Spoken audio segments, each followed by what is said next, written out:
O Senhor é meu pastor, nada me pode faltar. Onde houver muita fartura, onde houver muita fartura, Ele aí vai me levar. Para as fontes de água fria, Ele vai me conduzir. Vou repousar, ganhar força, vou repousar, ganhar força e vontade de sorrir. O Senhor é meu pastor, nada me pode faltar. Onde houver muita fartura, onde houver muita fartura, Ele aí vai me levar. O Senhor é o nosso pastor. Nada vai nos faltar. E onde houver muita fartura, Ele aí vai nos levar. Ele vai nos conduzir para as águas tranquilas. Ele vai nos conduzir para o amor, para o perdão, para a paz. Ele vai nos abraçar. Ele vai preparar para nós uma mesa farta de amor, onde não há inveja, onde não há arrogância, onde não há preconceito. Ele nos abraça e Ele põe perfume, o perfume gostoso, aquele perfume que suaviza a nossa vida, que traz harmonia para a nossa vida. Aquele perfume que me faz me sentir em casa, me sentir acolhida, em segurança. Ele é o nosso bom pastor. E é por isso que nós estamos aqui, para a gente conversar com o nosso bom pastor. Todos nós temos algo a dizer a ele. Às vezes nós não temos segurança de falar das nossas coisas para qualquer pessoa, mas para o nosso bom pastor podemos falar tudo. Podemos falar tudo. Por isso, agora, diante do bom pastor, nós queremos pedir pelo Ricelli, pela Tereza Bezerra, pelo Luiz Carlos Brito Santana, Alex Mota, Neide Solange, pela Milena Coelho, pela Maroli com toda a sua família, pela Solange Oliveira e família, Joane Lucivânia Martins, o seu Francisco do Terço, a Carla Graciene Silva Soposto Reis. Queremos também trazer presente o Cássio Leonardo Silva Soposto, a dona Bárbara Costa Carvalho, rezar pela dona Francisca com toda a família, Maria de Lourdes Feitosa. Também queremos trazer presente a Marta Nunes e a Rita Nunes, a Isilda com a família, a Francimar, Edith Soares, Iranilda, Edith, a Luciana, a Francisca da Ilma, o Júnior Carlos de Jesus da Silva, e vamos também trazer presente toda a família do Júnior Carlos. Queremos também rezar pelo Hugo Costa, pela Esté Costa, pelo Miguel Barros, Richarlison, Ana Gabriela, Maria Rita, Cecília e o Pedro Miguel. Vamos também colocar no colo do bom pastor todos os idosos e todas as idosas, todas as pessoas que têm problema de depressão, para que se sintam amadas pelo bom pastor.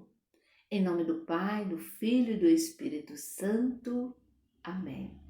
Vamos rezar neste momento o Evangelho da liturgia de hoje, que está em Marcos, capítulo 6, do versículo 30 ao 34. Ouvi, irmão e irmãs, a palavra do Santo Evangelho, escrito por Marcos. Glória a vós, Senhor. Os apóstolos se reuniram com Jesus e contaram tudo o que haviam feito e ensinado. Havia aí tanta gente que chegava e saía, a tal ponto que Jesus e os discípulos não tinham tempo nem para comer. Então Jesus disse para eles: vamos sozinhos para algum lugar deserto, para que vocês descansem um pouco. Então foram sozinhos de barcos para um lugar deserto e afastado. Muitas pessoas, porém, os viram partir.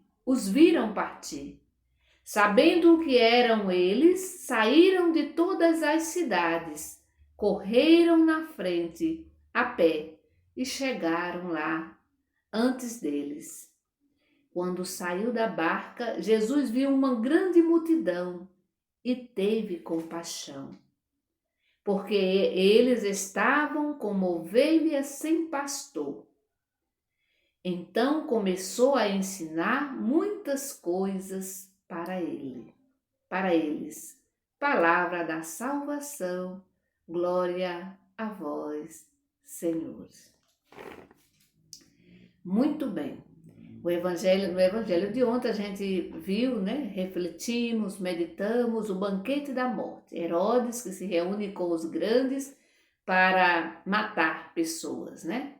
Para tramar a morte de pessoas inocentes. O evangelho de hoje começa dizendo que os discípulos se reuniram com Jesus. E para que eles se reuniram com Jesus? Para partilhar a missão. Eles se reuniram com o Mestre para partilhar a missão.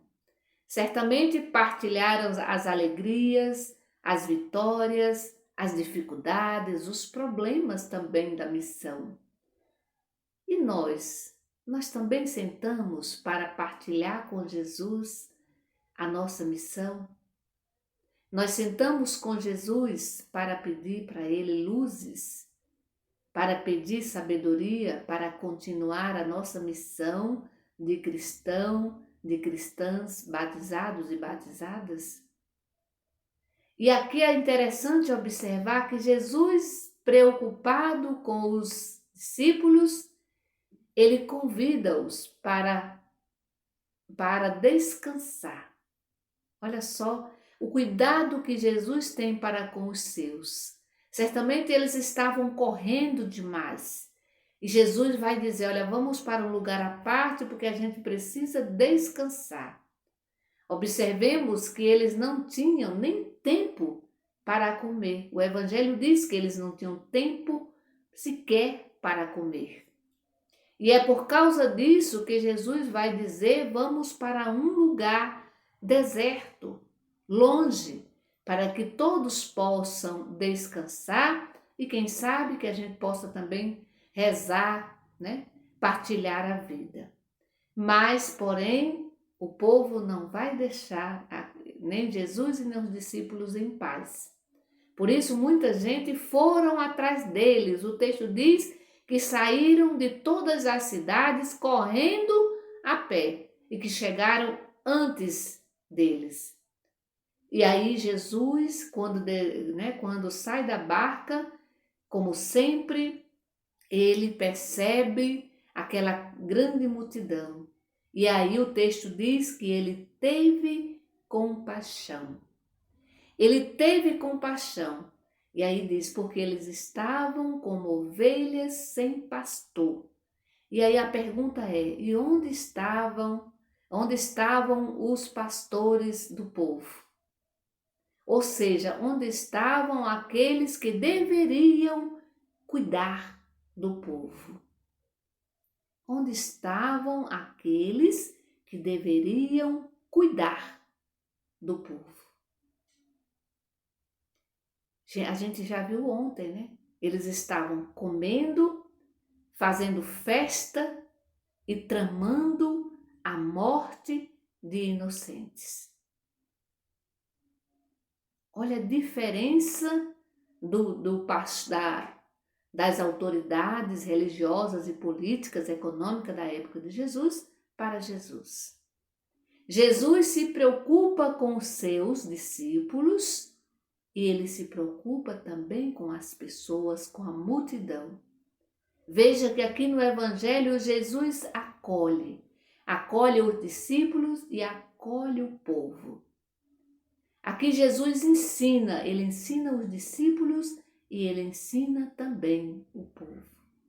Aqui Jesus cuida dos discípulos e cuida do povo. Aqui Jesus tem compaixão. Jesus tem compaixão dos discípulos e Jesus tem compaixão da multidão. Meu irmão e minha irmã, é interessante quando a gente reza trazer presente também a nossa realidade pessoal, a nossa realidade familiar, comunitária, mas também a nossa realidade social, de sociedade, trazer presente a nossa sociedade, sobretudo os nossos dirigentes, né? Aqueles que deveriam cuidar do povo, onde eles estão? É interessante a gente fazer sempre essa pergunta. Onde estão aqueles que deveriam cuidar do povo? Sejam lideranças religiosas ou liderança civil. É interessante a gente fazer essa pergunta porque muitas vezes a gente sai correndo atrás dessas pessoas como se eles fossem deuses. A gente briga por eles, faz confusão com os amigos e com a família. E aqui eu acho que na hora que a gente está rezando, diante de Jesus, a gente precisa olhar para essas pessoas que a gente briga, que a gente, né, que a gente corre atrás, que a gente faz de tudo, né, para proteger, né? E aqui a gente pode até dar nome aos bois. Onde estão nossos políticos nesse momento? Onde estão as nossas lideranças religiosas? Estão cuidando do povo? Está lá no meio do povo? Jesus é o bom pastor e ele nos convida também a sermos bons pastores e boas pastoras. Onde nós estamos? Estamos realmente cuidando do povo ou estamos correndo atrás de pessoas, de homens e mulheres que não estão nem aí para com o povo? Onde nós estamos? Essa é a pergunta que nós devemos fazer a nós mesmos. Onde eu estou? Né? De que lado eu estou? Eu realmente estou como liderança religiosa, eu estou protegendo o povo, eu estou do lado do povo, ou eu estou do lado do povo, dos ricos, dos poderosos, daqueles que tramam a vida, a morte de inocente, que estão comendo e fazendo festa e não estão nem aí para o povo? Essa é uma pergunta que eu devo fazer a mim e devo responder diante de Jesus, ou deixar que as ações de Jesus, que o jeito de Jesus responda essa pergunta. Que o Senhor, nesse dia de hoje, nos abençoe, que Ele nos proteja, que Ele nos guarde e que Ele nos ajude, que Ele abra os nossos olhos para que assim a gente possa continuar sendo fiel ao projeto de Deus. Que o Senhor nos abençoe. Em nome do Pai, do Filho e do Espírito Santo. Amém. Bendigamos ao Senhor e demos graças a Deus.